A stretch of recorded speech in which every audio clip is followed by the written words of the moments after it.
Tu veux qu'on te respecte, mais ce que tu cherches vraiment, c'est qu'on te craigne. Le respect s'effrite avec le temps, mais la peur, elle, reste gravée dans la mémoire. Nos ancêtres, nos rois et nos reines l'avaient compris.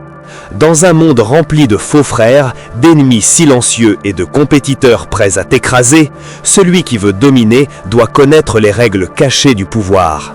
Ces règles ne sont pas belles, elles ne sont pas morales, elles sont dangereuses, mais elles fonctionnent. La première vérité à comprendre, c'est que beaucoup vivent dans un mensonge permanent. Ils croient qu'en étant gentils, en cherchant à plaire, ils vont obtenir ce qu'ils veulent. Mais le monde est une jungle, les faibles se font dévorer. Règle 1.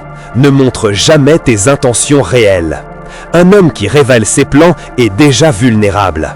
Dès que les autres savent ce que tu veux, ils peuvent t'arrêter, saboter ton chemin ou pire, voler ton idée. Avance masqué, crée un mystère insupportable pour tes adversaires. Laisse-les deviner, laisse-les se tromper. Et toi, avance dans l'ombre, implacable. Règle 2. Inspire la peur sans prononcer un mot. La peur est une arme subtile. Si tu l'utilises avec intelligence, dans ton regard, dans ton silence, elle est plus puissante que la violence. Parfois calme, parfois impitoyable, les autres ne sauront jamais à quoi s'attendre. Et ce doute les fait trembler intérieurement. Règle 3. Ne pardonne jamais une humiliation. L'humiliation est une graine de mépris. Si quelqu'un te ridiculise, même en plaisantant, il teste ta force. Laisse passer et tu perdras la crainte que les autres devraient ressentir devant toi. Réponds par un geste, un silence ou une parole glaciale. Chaque humiliation corrigée renforce ton aura. Règle 4.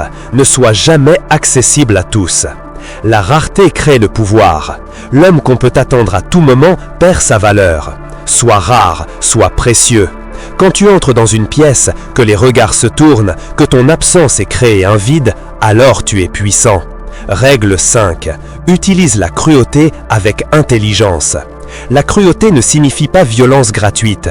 Elle signifie frapper fort, une seule fois, pour envoyer un message.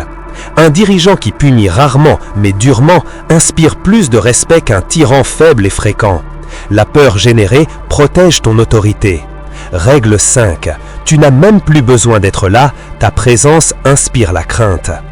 Si tu les incarnes, transformeront ton aura et la perception que les autres ont de toi. Apprends-les, vis-les, deviens ce prince africain dont la simple existence change le comportement de tous. Alors, es-tu prêt à appliquer ces règles et à entrer dans le cercle de ceux qui osent ?